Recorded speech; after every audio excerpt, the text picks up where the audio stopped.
책을 너무 좋아하는 소녀가 있었습니다. 그 소녀는 자신의 꿈과는 너무 다른 삶을 살았어요. 나이가 든 후 소녀는 생각했습니다. 해보고 싶은 걸 해보자. 현실에 밀려난 책에 대한 그리움을 여러분과 함께 나누고 싶습니다. 본질을 벗어나지 않는 요약, 지적 대화를 위한 넓고 얕은 지식 1. 역사편 시작하겠습니다. 군말 역사를 이야기하고 있지만 경제 개념이 많이 들어 있습니다. 지은이 말에 따르면 많은 역사적 사건은 생산수단에 의해 이루어졌다는 겁니다. 사람으로 태어난 이상 먹고 살아야 한다는 가장 근원적인 해결이 필수이기 때문인 것 같습니다.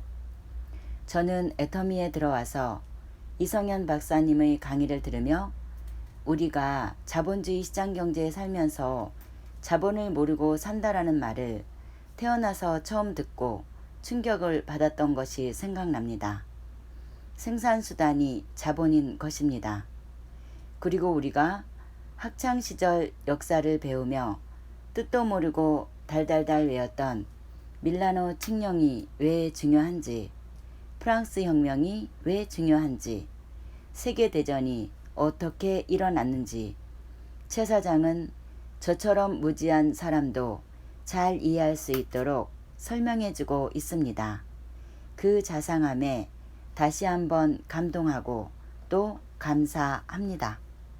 지적 대화를 위한 넓고 얕은 지식 역사편 최 사장 지음 지적 대화를 위한 넓고 얕은 지식을 쌓기 위해 떠나는 여정. 그 첫 번째 목적지는 역사다. 먼저 이번 여행의 스타일을 알아봐야 한다. 이번 여행의 스타일을 결정해주는 요소는 시간이다. 시간의 스타일에는 두 가지가 있다. 직선적 시간관과 원형적 시간관이다. 직선적 시간관은 서양의 문화와 종교의 밑바탕이 되었고, 원형적 시간관은 동양의 문화와 종교의 밑바탕이 되었다. 이 두 역사관 중 지금부터 우리가 사용할 틀은 직선적 시간관인 진보적 역사관이다. 원시부터 근대까지 역사를 움직이는 핵심 개념은 생산수단이다. 생산수단이 중요한 이유는 부와 재산을 결정하는 가장 강력한 요인이 바로 생산수단을 소유하는 것이기 때문이다. 생산수단을 소유하면 부는 계속해서 발생한다. 그리고 근대부터 현대까지는 자본주의에 의해 설명될 것이다. 많은 사건들이 자본주의에 의해서 파생되었기 때문이다. 원시 공산사회, 시기도 불명확한 원시시대, 이곳에는 원시인 갑과 을이 살고 있다. 이 두 원시인은 가진 것이 아무것도 없다.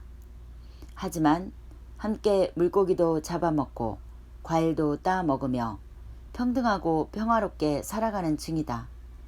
그러던 어느 날 갑은 우연히도 한쪽 면이 날카롭게 깨져나간 돌조각을 발견한다. 갑은 이것을 농사에 이용할 수 있겠다는 생각에 미쳤고, 실제로 풀을 베는 데 사용해 보니 효과는 생각보다 훌륭했다. 하루 걸리던 밭고랑 매기가 반나절 만에 끝났다. 가을이 되어 갑의 창고는 곡식이 가득했으나 을의 창고는 검소하다. 보릿고개가 오니 을은 창고가 비었다. 그런데 갑의 집에 가보니 갑의 창고는 아직도 그득했다. 을은 갑에게 예정을 이야기하며 곡식을 나누어 줄 것을 부탁했다. 갑이 말했다. 그래, 여기 곡식이 있네.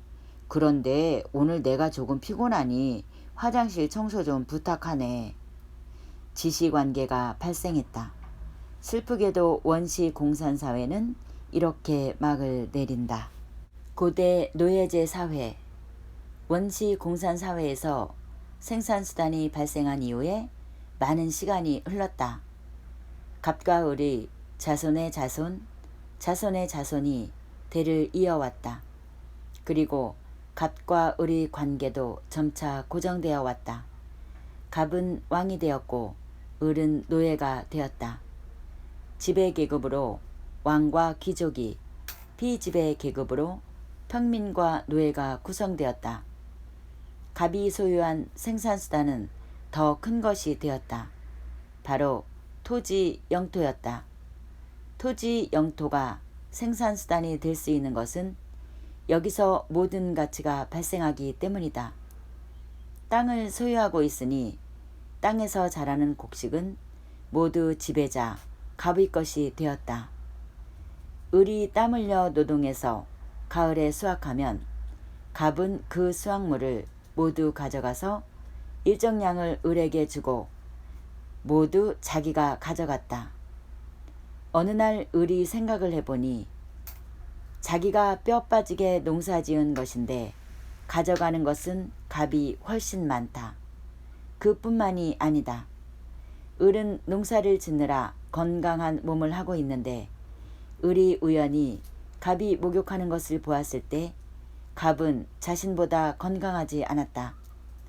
팔다리는 가늘고 배는 불뚝 나왔다.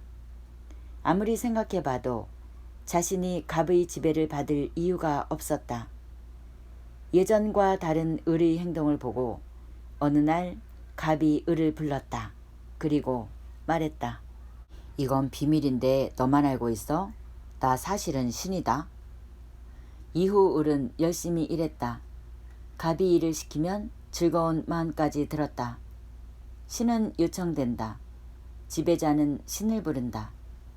역사적 정치적으로 신의 문제를 고려했을 때 신의 이름이 정치를 위해 사용되었을 혐의는 짙다. 이렇게 고대 노예제 사회는 종교를 통해 그 지배 체제를 공고히 하며 막을 내린다.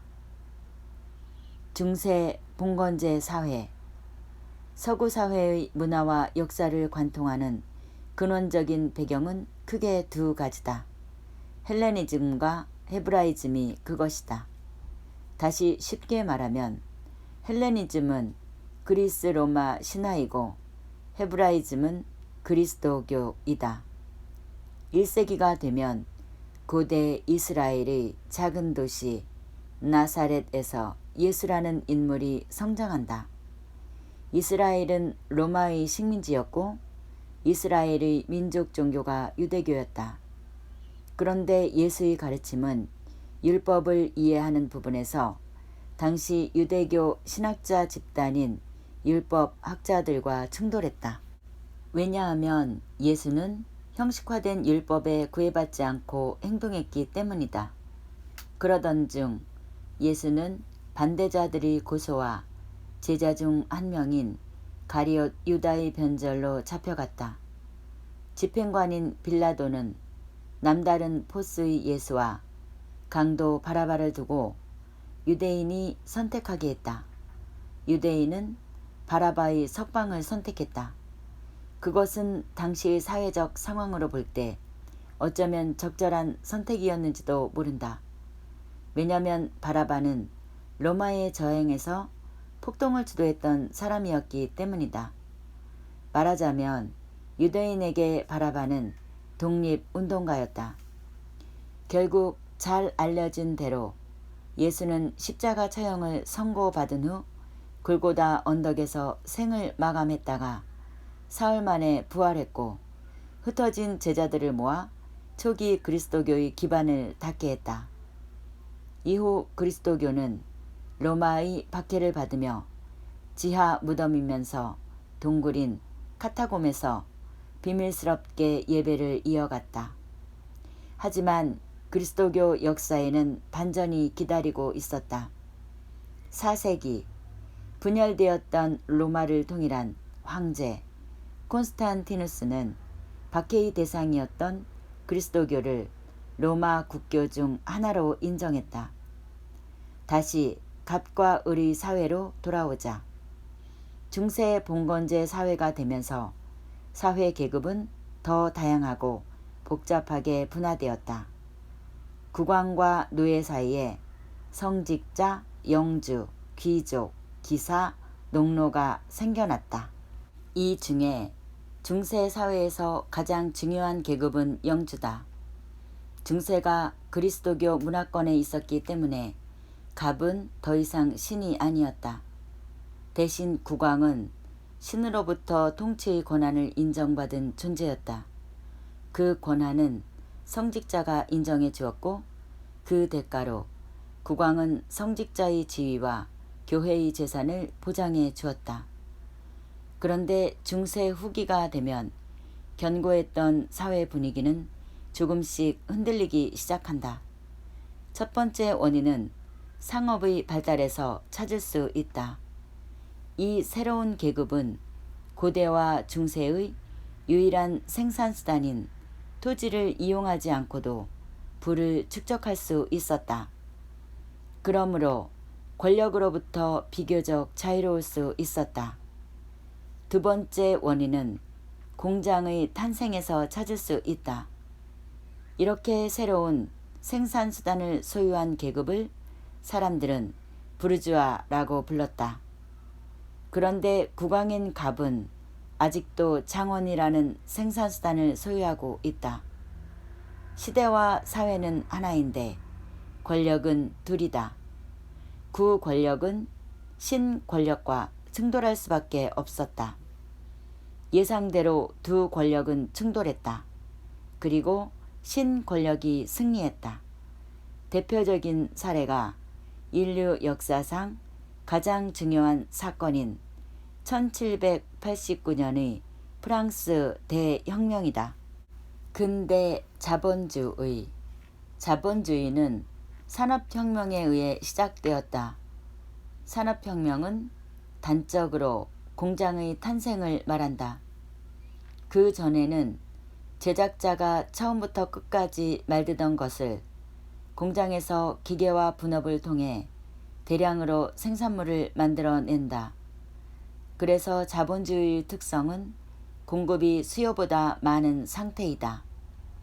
이제부터 공급 과잉을 핵심 개념으로 근대와 현대의 역사가 어떻게 전개되었는지 알아볼 것이다. 을을 찾아가 보자. 이제 을은 구두 공장을 소유한 자본가 계급이 되었다. 노동자도 3명이나 고용했다. 그들은 병 1, 병 2, 병 3이다. 그런데 문제가 발생했다. 시간이 지날수록 공장 창고에 팔리지 않은 구두가 쌓이기 시작했다. 수요보다 공급이 많은 상태가 문제이므로 해결 방안은 논리적으로 2가지밖에 없겠다. 하나는 공급을 줄이는 방안이고 다른 하나는 수요를 늘리는 방법이다. 공급을 줄인다는 것은 공장 가동을 멈추는 것이다. 그러므로 해결 방안은 하나뿐이다. 수요를 늘리는 방법이다. 그렇다면 수요를 늘릴 수 있는 방안은 무엇인가? 역시 2가지로 나누어 생각해 볼 수 있다. 시장 개척과 가격 인하. 산업화, 즉 공장의 탄생으로 공급 과잉을 맞이하게 된 인류는 필연적으로 이 2가지 방법을 선택할 수밖에 없었다. 이제부터 두 방안이 근대와 현대의 모습을 어떻게 변화시켰는지 확인하게 될 것이다. 을은 창고에 가득 쌓인 구두를 싣고 아마존으로 갔다. 을이 듣기로 아마존의 사람들은 신발을 전혀 신지 않는다니 이곳은 정말로 블루오션일 것 같다. 하반신만 가린 원주민이 환영했다. 을이 말했다. 구두 팔러 왔어. 원주민 족장이 말했다. 줄 게 없는데. 그때 원주민 뒤로 소들이 지나가는 것이 보였다. 을이 말했다. 소 한 마리당 구두 5켤레로 하자. 원주민 족장이 준비한 듯 그 말에 대답했다. 나는 당신의 말을 이해할 수 없다. 소에게는 우리 선조들의 영혼이 깃들어 있다. 을이 준비해온 총을 뽑아서 족장과 함께 나온 원주민 중 한 명을 쏘았다. 원주민 족장이 말했다. 7켤레로 하시죠. 시장이 개척되었다. 이후 을은 원주민에게 구두를 공급하고 소를 대가로 받았다. 대가로 받은 소를 잡아서 가죽을 벗기고 그 가죽으로 구두의 원료를 충당했다. 원주민이 제공한 원재료로 구두를 가공하고 가공된 구두를 원주민에게 되파는 효율적인 구조가 형성되었다. 식민지를 개척하는 제국주의 시대가 도래한 것이다. 제국주의 시대. 시장을 개척하는 가장 좋은 방법은 식민지를 만드는 것이다. 식민지를 만들어 원료를 공급받고 가공품을 판매하면 된다. 산업화된 유럽 국가들은 식민지를 차지하기 위해 세계로 뻗어나갔다. 영국은 인도로 갔고 스페인은 남미로 갔으며 프랑스는 아프리카로 갔다.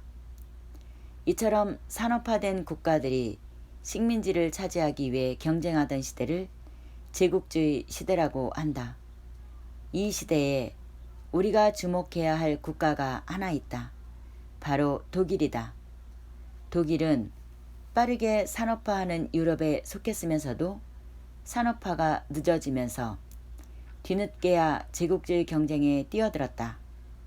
먼저 산업화한 선진국들과 다르게 면직물 같은 전통적 공업보다 국가 주도의 중화학 공업을 발전시키며 산업화에 박차를 가했다. 독일 역시 새로운 시장을 확보해야만 했다. 그런데 문제가 있었다. 더 이상 차지할 만한 식민지가 없었던 것이다. 이렇게 전전긍긍하고 있는데 기회가 찾아왔다. 독일의 동맹국인 오스트리아의 황태자가 러시아 지역에서 민족 문제로 세르비아 청년에게 암살당한 것이다. 이 사건을 빌미로 오스트리아는 세르비아에게, 독일은 러시아에게 선전포고를 했다. 제1차 세계대전의 서막이 올랐다. 제1차 세계대전. 제1차 세계대전은 1914년부터 1918년까지 약 4년 동안 지속되었다. 황태자가 암살되지 않았더라도 독일은 어떻게 해서든 구실을 만들었을 것이다. 또한 독일인의 천성이 나쁘거나 악독하기 때문에 전쟁을 일으킨 것도 아니다. 제1차 세계대전의 궁극적인 원인은 공급 과잉이라는 자본주의 특성에서 기인한다. 독일과 오스트리아 그리고 헝가리, 이탈리아가 삼국 동맹을 형성했고 영국, 프랑스, 러시아가 삼국 협상을 결성하여 대립했다. 치열한 전투 끝에 전쟁은 독일과 오스트리아의 패배로 막을 내렸다. 전쟁이 끝난 다음 해인 1919년 6월 28일 베르사유 조약으로 알려진 이 협약으로 독일은 막대한 전쟁 배상금을 물어야 했고 10%가 넘는 영토를 연합국에 반납해야 했으며 군대 보유를 엄격하게 제한받게 되었다. 베르사유 조약으로 독일의 경제는 회복될 수 없을 정도로 침체하고 말았다. 반면 세계는 전쟁 이후 빠르게 안정되고 성장해 갔다. 전쟁은 막대한 수요를 창출했고 이로 인해 공급 과잉이라는 자본주의의 문제점을 일시적으로 해소해 주었다. 세계 경제 대공황. 전쟁으로 막대한 부를 축적한 을은 공장 설비를 확장했다. 그런데 시간이 지날수록 예전에 경험했던 문제가 다시 발생하기 시작했다. 공장 창고에 또 구두가 쌓이기 시작한 것이다. 식민지 원주민은 구두가 너무 많아서 구두로 국을 끓여 먹을 정도였다. 시장은 포화 상태였다. 게다가 둥근 지구 위에 새로운 시장은 없다. 이제 수요를 늘리기 위해 가격을 낮추는 방법밖에 없었다. 가격을 낮추기 위해서 을은 어쩔 수 없이 구조조정을 단행했다. 을은 눈물을 머금고 병 3과 병 2를 해고했다. 그런데 예상치 못한 위기는 을이 눈치채지 못한 시장의 다른 측면에서 발생하고 있었다. 그것은 모든 노동자는 노동자인 동시에 소비자라는 점이었다. 해고당한 노동자는 소비 능력을 상실한 소비자와 동일하다. 사회는 경기 침체의 하수구 속으로 회전하며 빨려 들어가고 있었다. 일자리를 구하지 못한 실업자는 늘어갔고 문을 닫는 공장과 기업이 속출했다. 이 문제가 폭발한 사건이 있었다. 뉴욕 증시가 대폭락하면서 세계 경제 전체를 무너뜨린 1929년의 세계 경제 대공황이다. 대공황에서 벗어나기 위해 세계 각국은 다양한 방안을 모색해야만 했다. 우리는 대표적인 세 국가의 극복 방안을 살펴보려 한다. 그것은 미국, 러시아, 독일이다. 미국은 뉴딜 정책을 시행했다. 국가가 시장에 적극적으로 개입해서 자유시장의 문제점을 해소하려는 의지를 담은 정책이었다.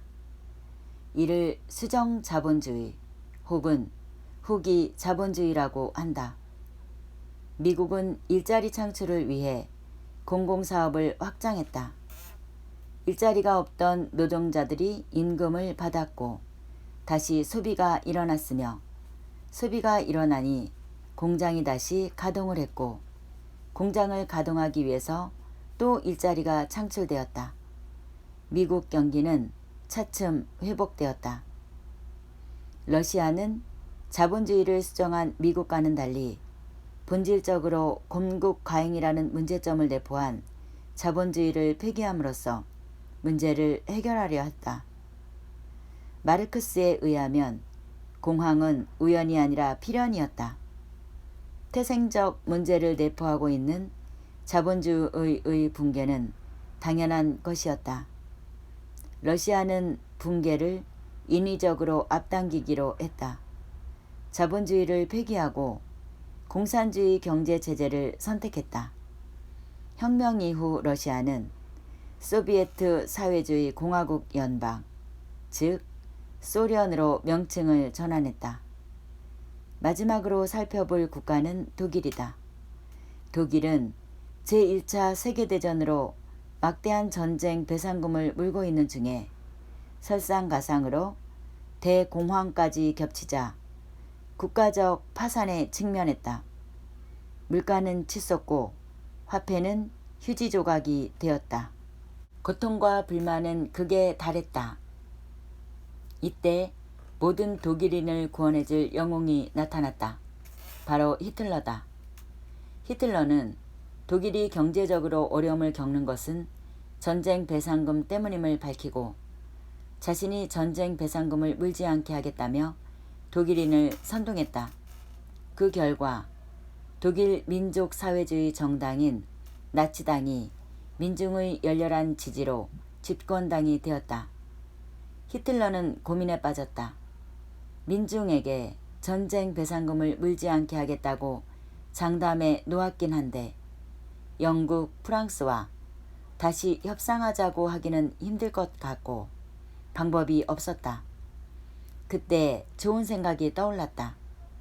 다시 전쟁을 해서 이기면 되는 것 아니겠는가? 전쟁에서 패해 배상금을 물리고 있는 것이니 승리하면 배상금을 물지 않아도 되는 것 아니겠는가? 그런데 전쟁을 하려면 막대한 자금이 필요했다. 그때 떠오른 것이 독일에 살고 있는 유대인이었다. 그들은 부유하다. 그들의 재산을 몰수해서 전쟁을 하면 되었다. 하지만 아무런 이유 없이 재산을 몰수하면 여론이 좋지 않을 것이다. 그래서 히틀러는 독일의 영토가 오염이 되어 위대한 독일 민족의 영혼이 고통받게 되었다고 주장했다. 그리고 그 오염의 근본 원인으로 지목한 것이 독일의 영토에 살고 있는 저열한 유대인이었다. 유대인은 예수 그리스도를 죽인 죄악으로 가득 찬 민족이며 독일이 전쟁 배상금으로 허덕일 때도 금융산업을 바탕으로 부유하게 살아가는 얄미운 놈들이다. 독일인은 전 우주적 범죄를 저질렀던 유대민족을 처단하고 성스러운 독일을 재건해야 한다는 의무감에 따라 600만 명의 유대인을 학살하는 인종청소를 감행했다. 2차 세계대전이 일어난 것이다. 제2차 세계대전. 제2차 세계대전은 1939년부터 1945년까지 치러진 세계적 규모의 전쟁이었다. 독일, 이탈리아, 일본이 주축이 되어 전쟁을 일으켰고 이에 대항해서 영국, 프랑스, 미국, 소련, 중국 등 여러 나라가 연합국을 형성했다. 결과적으로 전쟁은 연합국의 승리로 끝났다.